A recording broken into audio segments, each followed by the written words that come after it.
السلام علیکم دوستو، ویلکم ٹو مائی چینل علی آتش ناولز آفیشیل۔ آئی ہوپ آپ سب لوگ ٹھیک ہوں گے۔ آج ہم پہلی محبت کی 40 ایپیسوڈ کے ساتھ حاضر ہیں، اور ویڈیو کی شروعات سے پہلے آپ سب چینل کو سبسکرائب کر لیں، بیل آئیکن کے بٹن کو بھی پریس کر لیں تاکہ نئے آنے والی ویڈیوز آپ کو ملتی رہیں۔ اب چلتے ہیں آج کی قسط کی طرف۔ ویر اسے خود چھوڑنے گھر گیا تھا۔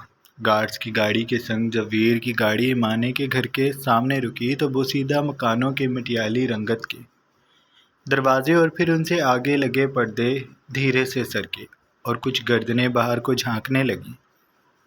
عادل سب سے پہلے گاڑی کا دروازہ کھول کر گھر کے اندر تالے کو گھما کر داخل ہوا تھا، پھر بھابھی، ابا، اماں ایک ایک کر کے گاڑی سے اتر گئے۔ ابا اور عادل گارڈز کی گاڑی میں تھے، جبکہ ایمانے، اس کی اماں اور بھابھی ویر کے ساتھ موجود تھی۔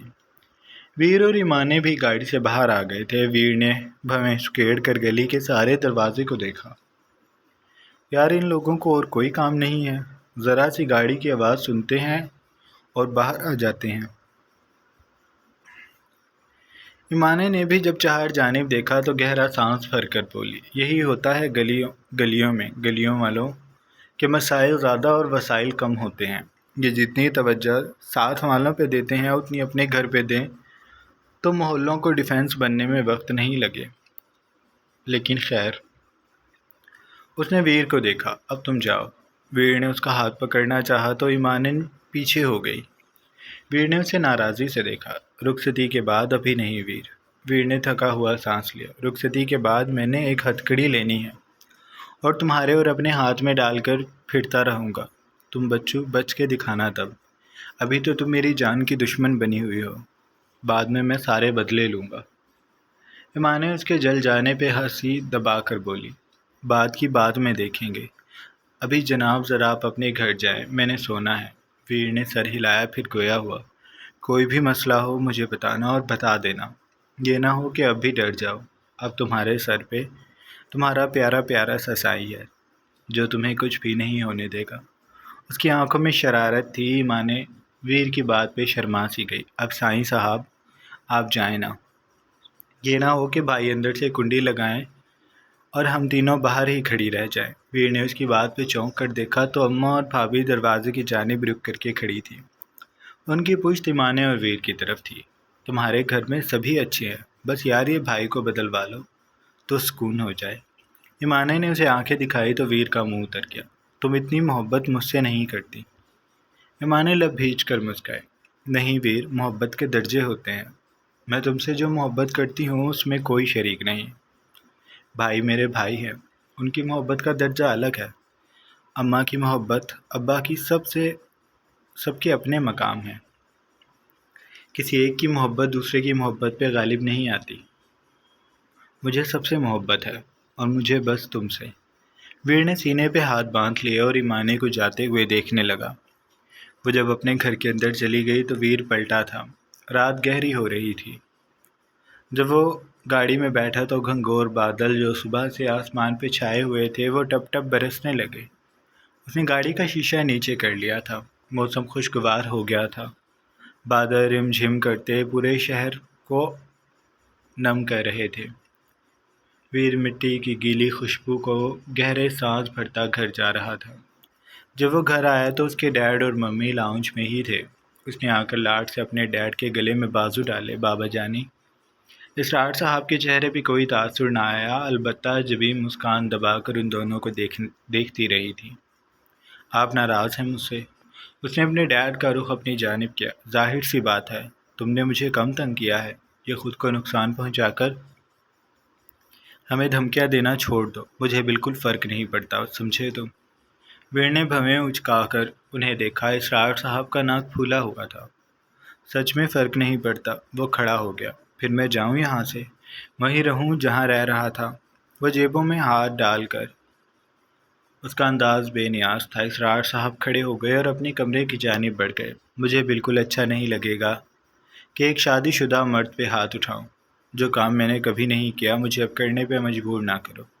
اپنا سامان اٹھواؤ وہاں سے اور کل سے آفس آ جانا۔ بے روزگار لڑکوں کو شادی کے بعد بڑے مسئلے ہوتے ہیں، میں تمہیں خرچے کے نام پہ کچھ نہیں دوں گا، آ کر اپنی سیٹ سنبھال لو، یہ سب تمہارا ہی ہے۔ ویر اسرار صاحب کے ناراض لہجے پہ گہرا سا مسکرایا۔ میرے اچھے بابا۔ وہ انہیں دروازے کی چوکھٹ پہ پکڑ کر ان کے گلے لگ گیا تھا۔ تم نے میری جان نکال دی تھی ویر۔ اسرار صاحب ایسے بولے تھے جیسے بہت تھک گئے ہو، ان کی روح لرز گئی تھی جب انہوں نے ویر کو ماتھے پہ گن رکھتے دیکھا اور پھر اس کے ماتھے کا خون۔ اب کبھی ایسے نہیں کروں گا، وہ پشیمانی سے گویا ہوا تھا۔ اسرار صاحب نے اس کی کمر تھپکی۔ یہ سب تمہارا ہے، اسے اب تم چھوڑ کر نہیں جاؤ گے۔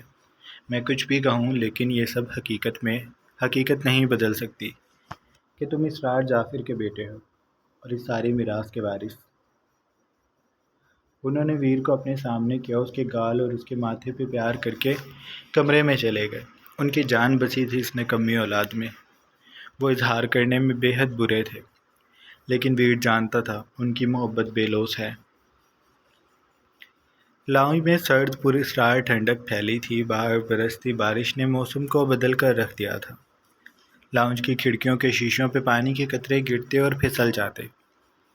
جب بھی بجلی چمکتی تو نیم اندھیر روشنی میں بدل جاتا، لیکن پھر تاریکی پھیل جاتی اور آنکھیں چپکتی بی جان کو دیکھنے لگتی جو پوربی دیوار کے قریب رکھے جھولے پہ بیٹھی تھی۔ ان کے اطراف میں گاؤن تکیے رکھے تھے اور جھولا دھیرے دھیرے ہل رہا تھا۔ ان کے سامنے فرش پہ بھی شرفا بیٹھی تھی، جس کے پلو میں کچھ تھا۔ اس نے بے تاثر چہرے اور چاندی کی تاروں والے بالوں جیسی بڑھیا کو پلو کھول کر پڑیا پکڑائی تھی۔ بی جان نے سر کو خم دیا اور تکیے کے نیچے سے کچھ نوٹ نکال کر بی شرفا کو دے دیے۔ بی شرفا فرش پہ ہتھیلیاں جما کر آہ بھر کر کھڑی ہوئیں اور کمر کو جھٹکا دینے کے بعد لب بھیج کر کمر کے درد پہ قابو پاتی راہداری کی جانب بڑھ گئیں۔ وہ قدم گھسیٹ کر چلنے کی عادی تھیں۔ ان کے جوتوں کی بدنما آواز سنائی دیتی تھی، لیکن بی جان ہلتے جھولے پہ بیٹھ کر کسی اور نقطے پہ سوچ رہی تھی۔ ان کی گوری رنگت اور شکن زدہ چہرے پہ اس وقت ایسے تاثر تھے جیسے شطرنج کی بساط پہ مہرہ بڑھانے والے کے چہرے پہ ہوتے ہیں۔ انہیں ابھی تک دارین پہ شک تھا کہ وہ لاج کے قریب نہیں گیا ہوگا۔ لاج کے بڑے ہونے کے امکان انہیں دور دور تک دکھائی نہ دیتے تھے۔ وہ کبھی دارین کے قریب نہیں جائے گا، لیکن اسے جانا چاہیے۔ دارین اسے انکار تو نہیں کر سکے گا۔ یہ تاش کے پتوں جیسا کھیل بکھر جائے گا اگر ان دونوں نے اور تاخیر کی تو۔ میں ایسا نہیں ہونے دوں گی۔ میں بری تو بن ہی گئی ہوں، اب مجھے کھل کر کھیلنا ہے۔ انہوں نے دھیرے دھیرے سر دائیں بائیں ہلایا اور پڑیا کو دیکھا جو ابھی بھی شرفا انہیں تھما کر گئی تھی۔ پھر وہ اسے مٹھی میں بھینچ کر جھولے سے اٹھیں اور کچن کی جانب بڑھ گئیں۔ انہوں نے دودھ اٹھایا، اسے گلاس میں بھرا اور پڑیا کا سفوف اس میں گھول کر وہ لاؤنج میں آ گئی۔ صوفوں کے پاس رک کر انہوں نے چہرہ اٹھایا۔ لاج، ان کی آواز شری نے سن لی تھی۔ وہ کمرے سے باہر آئی۔ لاج کہاں ہے؟ بی جان نے سوال کیا۔ کمرے میں ہوگی، میں بلا لاتی ہوں۔ اسے کوئی کام تھا تو آپ مجھے بتا دیں۔ وہ گریل کے پاس آ گئی تھی۔ بی جان نے سرنامے ہلایا۔ نہیں، تم اسے بھیج دو۔ بی جان جانتی تھی دارین ابھی گھر نہیں آیا، اس لیے انہوں نے بات کل پہ نہیں ڈالی تھی۔ شری بی جان کے کہے مطابق لاج کو بلانے چلی گئی تھی۔ جی بی جان۔ وہ سوئی سوئی دکھائی دیتی تھی۔ دارین کے دیر سے آنے کی وجہ سے وہ پہلے ہی سو گئی تھی۔ اس نے سوچ لیا تھا وہ شاہ کا انتظار نہیں کیا کرے گی۔ نیچے آؤ۔ لاج نیچے آ گئے۔ یہ دودھ پی لو۔ لاج نے انہیں مشکوک نگاہوں سے دیکھا۔ میں نہیں پی رہی، کھانا کھایا تھا، پیٹ بھر گیا ہے میرا۔ ازلی ضدی سا لہجہ۔ اور ہاں بی جان، میں نے آپ کو شاہ کی شکایت کرنی تھی۔ نئی نئی شادی ہوئی ہے اور وہ گھر اتنی لیٹ آتے ہیں، میں تھک جاتی ہوں ان کا انتظار کرتے ہوئے۔ آپ انہیں ڈانٹیں، میری بات نہیں سنتے۔ بی جان نے سر کو خم دیا۔ آئے گا تو ڈانٹوں گی، تم یہ پی لو۔ لاج نے سر تیزی سے نامے ہلایا۔ ابھی بتایا تو۔ بی جان نے اس کا بازو پکڑا اور سختی سے دبایا۔ میں نے کہا اسے پی لو۔ لاج کی بولتی سی بند ہو گئی۔ اسے بی جان سے اب خوف آیا تھا۔ وہ جب غصہ کرتی تھی تو ان کے چہرے پہ عجیب سرد پن چھا جاتا تھا۔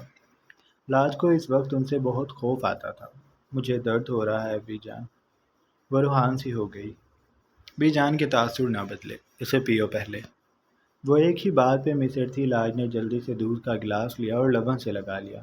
ایک ہی سانس میں دودھ پینے کے بعد اس نے خالی گلاس بھی جان کو دیا تو انہوں نے لاج کا بازو چھوڑ دیا۔ لاج نے اپنا بازو سہلایا۔ میں شاہ کو بتاؤں گی۔ اس کی آواز رند گئی تھی۔ بھی جان پلٹی بتا دینا، وہ تمہیں ہی ڈانٹے گا۔ میں تو کہہ دوں گی کہ میں اسے دودھ پلا رہی تھی اور یہ ہمیشہ کی طرح ضد کر رہی تھی۔ لاج چپ سی ہو گئی۔ بھی جان جا چکی تھی۔ لاج بھی پھر اپنے کمرے میں آ گئی۔ بیڈ پہ لیٹ کر اس نے آنکھیں موند لی تھیں۔ وہ ایک بار پھر سونے کی کوشش میں تھی، لیکن اس کا جسم بے چین ہونے لگا تھا۔ اسے اپنے اندر کچھ جلتا ہوا محسوس ہوا۔ وہ پیروں کو بار بار ہاتھوں سے مسلنے لگی۔ پھر اس کی ایڑیاں بیڈ پہ رینگنے لگیں۔ وہ دانتوں کو سختی سے دبا کر خود پہ قابو پا رہی تھی، لیکن وہ بے بس ہو رہی تھی۔ اسے اپنے اندر خالی پن محسوس ہوا تھا۔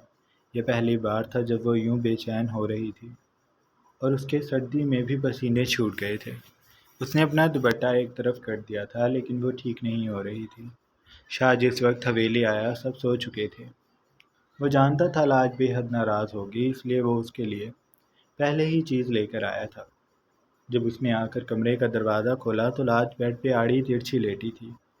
اس کے بدن میں بے چینی تھی۔ شاہ مدھم سا مسکرایا اور کمرے میں آ کر اس نے دروازہ بند کیا اور اسے پکارا۔ لاج نہ ہلی۔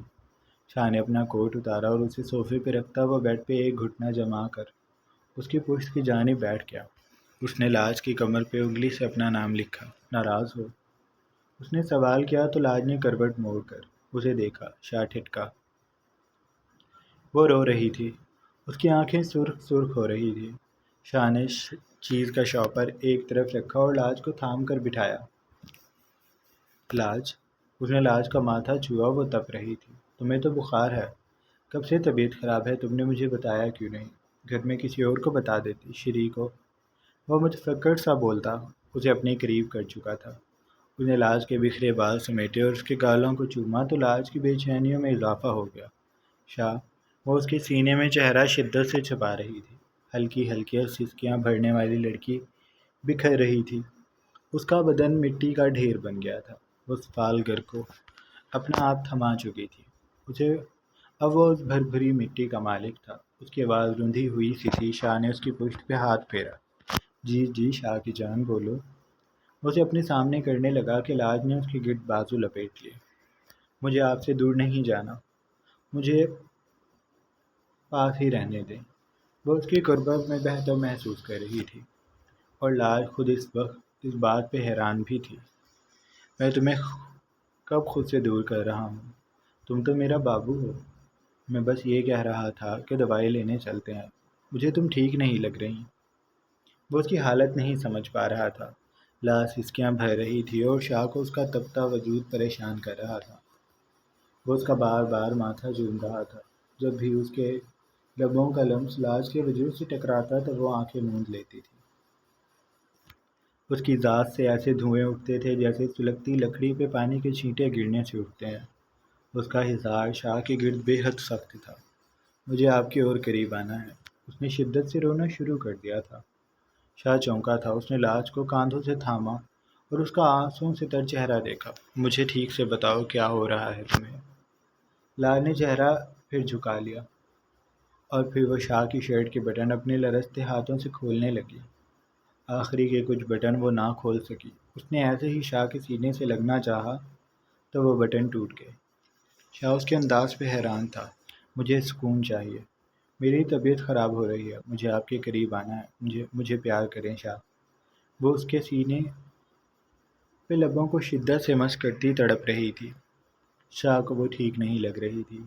اس نے لاج کو تھاما، اپنے سامنے کیا۔ لاج نہیں، تمہاری طبیعت خراب ہے، میری بات سنو، بتاؤ کیا کھایا تھا؟ وہ نفی میں سر ہلانے لگی۔ کھانا، دودھ اور بس۔ دودھ کس نے دیا تھا تمہیں؟ میں نے خود پیا تھا۔ وہ بھی جان کی دھمکی سے خائف تھی۔ شاہ نے اسے بے اعتباری سے دیکھا۔ تم جھوٹ بول رہی ہو۔ میں سچ کہہ رہی ہوں۔ وہ جھنجھلا رہی تھی۔ اس کے انداز میں بے چینی تھی۔ وہ نڈھال ہو گئی تھی۔ اس کا وجود پل پل بکھر رہا تھا۔ لاج، میری جان۔ اس نے لاج کے دونوں گالوں پہ ہاتھ رکھے۔ اس کی آنکھیں صاف کی۔ میرا اچھا بابو ہو نا تم؟ سچ بولو۔ لاج نے تیزی سے سر ہلایا۔ وہ پھر سے شاہ کے وجود سے لپٹ گئے۔ شاہ، شاہ وہ اس کی کمر پہ بے ڈھب ہاتھ چلا رہی تھی۔ شاہ کی شرٹ وہ اتار نہ سکی تو اسے نوچنے لگی۔ شاہ نے اس کی شدت اور بے چینی دیکھتے اپنی شرٹ اتاری، اسے بیڈ پہ لٹایا۔ ریلیکس، تم ٹھیک ہو جاؤ گے ابھی۔ اس نے لاج کے پہناوے کو سرکایا اور اس کے پیٹ پہ اپنا ہاتھ رکھا تو لاج ایسے سمٹی جیسے اسے کرنٹ لگا ہو۔ اس نے شاہ کو بھیگی آنکھوں سے دیکھا۔ شاہ پلیز۔ وہ بس اس کے وجود سے لپٹ جانا چاہتی تھی۔ شاہ اس پہ جھکا، اس کا ماتھا چوما اور لائٹس مدھم کر کے وہ اپنے جذبے لاج کی جان میں داخل کرتا اس کی انگلیوں کو اپنی انگلیوں میں پھنسا چکا تھا۔ لاج کی ابھی تک ایڑیاں بیڈ پہ رینگتی تھیں اور وہ شدت جذبات سے رو رہی تھی۔ شاہ اس مٹی کو اپنے ہاتھوں سے گیلا کرتا چلا گیا اور اسے اپنے رنگ میں رنگنے لگا۔ سفالگر نے چاک پہ اپنے ہاتھوں سے گیلی مٹی کی ہوئی رکھا اور چاک کو گھما دیا۔ وہ گیلی مٹی کو اپنی انگلیوں کے پور سے چھوتا تو کبھی ہاتھ کو خمدار کر کے مٹی کو ہتھیلیوں سے چھونے لگتا۔ وہ مٹی گول گول گھومتی اس سفالگر سے لپٹ رہی تھی اور سفالگر اسے اپنی مرضی کی شکل دے رہا تھا۔ وہ اسے اپنے من چاہے نقشے میں ڈھال کر اسے چاک سے اتار چکا تھا۔ اس نے اپنے جسموں کی آگ کو دہکایا اور اس مٹی کو خود میں سما لیا۔ مٹی چٹ پٹ کی آواز سے سسکیاں بھر رہی تھی اور اس کی گہرائیاں اس آگ کی تاب نہ لا پا رہی تھی جو سفالگر میں دہک رہی تھی۔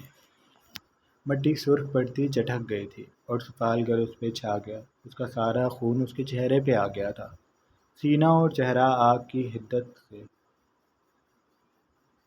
سرخ پڑ گیا تھا۔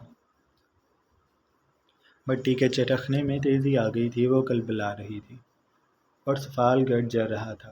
کمرے میں زرد مائل سرخ روشنی پھیل رہی تھی جیسے پہاڑوں سے لاوے بہہ نکلے ہوں اور عکس دیواروں پہ رینگتے ہوئے کانپ رہے تھے۔ کانپتے لرزتے عکس ایک دوسرے کا سہارا بنے ہوئے تھے۔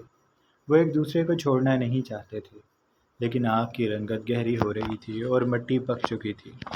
اب بھی اگر اسے سفالگر باہر نہ نکالتا تو وہ ٹوٹ کر بکھر جاتی۔ آگ کی تپش سے سرخ ہو جانے والے نے مٹی کو آخری بار شدت سے مٹھیوں میں بھرا اور بھاری آواز کا شور ہر طرف سنائی دینے لگا۔ سفالگر ہار چکا تھا۔ کمرے میں دھواں ہی دھواں تھا جس کی وجہ سے سانسیں بھاری ہو گئی تھی۔ دیوار پہ لرزتے عکس سب سمٹ کر ایک ہو گئے تھے اور گہرے گہرے سانس بھر رہے تھے۔ دھواں چھٹ نہیں رہا تھا۔ اس نے لاج کو اپنی پناہوں میں شدت سے بھر لیا تھا اور لاج نے ڈھال ہو کر آنکھیں موند چکی تھی۔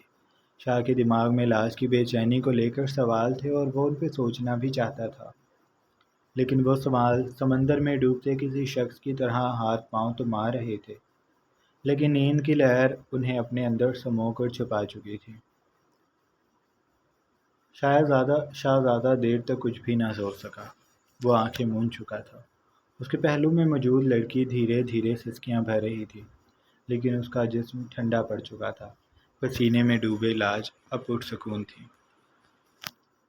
اگلی صبح وہ شاہ کا ہاتھ بھی نہیں لگوا رہی تھی۔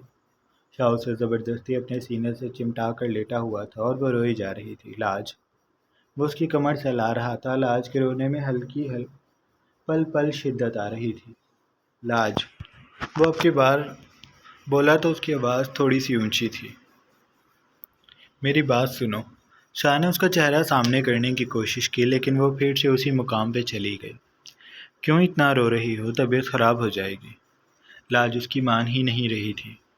میں اچھی نہیں ہوں، میں نے ایسا کیوں کیا؟ میں گندی ہوں، مجھے آپ۔ شاہ کو اس کی باتوں پہ ہنسی آ رہی تھی۔ ہاں، تم یہ کہنا چاہ رہی ہو کہ تم گندی لڑکی ہو جس نے رات کو غلط کام کیا ہے نا؟ لاج اور شدت سے رونے لگی۔ میری جان، میری بات سنو۔ وہ اسے اپنے سامنے کرنے لگا، لیکن لاج اس کے قابو نہیں آ رہی تھی۔ ایسے ہی بتائیں، وہ سسکیوں کے درمیان بولی تھی۔ تم نے کچھ بھی غلط نہیں کیا۔ ہم پہلے بھی تو کرتے تھے۔ آپ کرتے تھے، میں تو نہیں کرتی تھی۔ وہ کہتے کہتے رک گئی۔ ہاں، میں برا تھا جو گندے کام کرتا تھا۔ تم نہیں کرتی تھی، لیکن میری بات سنو۔ اس نے اب کی بار اس کا چہرہ اٹھانے کی کوشش نہیں کی تھی۔ اس نے لاج کے کان کے پاس لپ کر کے کہا، میں نے تمہیں بتایا تھا نا کہ یہ تو سب کی ضرورت ہوتی ہے۔ تم برا محسوس نہ کرو۔ اگر تم نے خواہش ظاہر کر دی تو کچھ بھی نہیں ہوتا۔ میں اس بات کا اب کبھی ذکر نہیں کروں گا۔ آپ مجھے دیکھیے گا بھی مت۔ شاہ اس کی بات پہ الجھا، یہ کیسے ہو سکتا ہے؟ میں تمہیں کیوں نہ دیکھوں؟ مجھے آپ سے شرم آئے گی، آپ کچھ دن مجھے نہیں دیکھیں گے۔ شاہ ہنس دیا، اچھا ٹھیک ہے، میں بہت غور سے تمہیں نہیں دیکھوں گا۔ ٹھیک ہے؟ لاج نے گیلی سانس اندر کھینچی۔ ہاں جی ٹھیک ہے۔ اچھا اب اچھے بابو کی طرح بات مانو اور چپ ہو جاؤ، بہت رو لی تم، اب اور نہیں رونا ورنہ میں پٹائی کر دوں گا۔ لاج کے گرد بازو لپیٹ کر وہ مصنوعی خفگی سے بولا تھا۔ لاج اس کی مان کر چپ ہو گئی تھی، لیکن اس کا وجود ہلکا ہلکا کانپ رہا تھا۔ شاہ مطمئن سا ہو گیا تھا کہ وہ سب لاج کی اپنی خواہش تھی۔ وہ ایسے ہی شک کر رہا تھا، لاج بڑی ہے، وہ سوچتی کم ہے، تو اس کا یہ مطلب تو نہیں ہے کہ اس کی خواہشیں محدود ہی رہیں گی۔ ہو سکتا ہے وہ خود شاہ کے قریب آنا چاہتی ہو۔ وہ خود ہی آئی تھی، وہ سب نیچرل تھا۔ شاہ نے دل میں آنے والی ہر بات کو جھٹک دیا تھا۔ جو ہوا تھا اچھا ہوا تھا۔ لاج نے کچھ تو قدم اس کی طرف بڑھائے، شاہ کے لیے یہی کافی تھا۔ وہ ایک بار پھر سے لاج کو سمجھانے لگا تھا۔ اب کی بار لاج اسے توجہ سے سن رہی تھی، لیکن اس کا چہرہ پھر بھی شاہ کے بغیر شرٹ کے فراق سینے میں تھا اور اس کے مضبوط بازو اس کے گرد لپٹے تھے۔ جاری ہے۔ سو جناب، یہ تھی ہماری آج کی قسط۔ آئی ہوپ آپ کو اچھی لگی ہوگی۔ اگر آپ کو قسط اچھی لگی ہے تو آپ چینل کو لازمی سبسکرائب کر لیں، بیل آئیکن کے بٹن کو بھی پریس کر لیں تاکہ نئے آنے والی ویڈیوز آپ کو ملتی رہیں۔ اب مجھے دیں اجازت، اللہ حافظ۔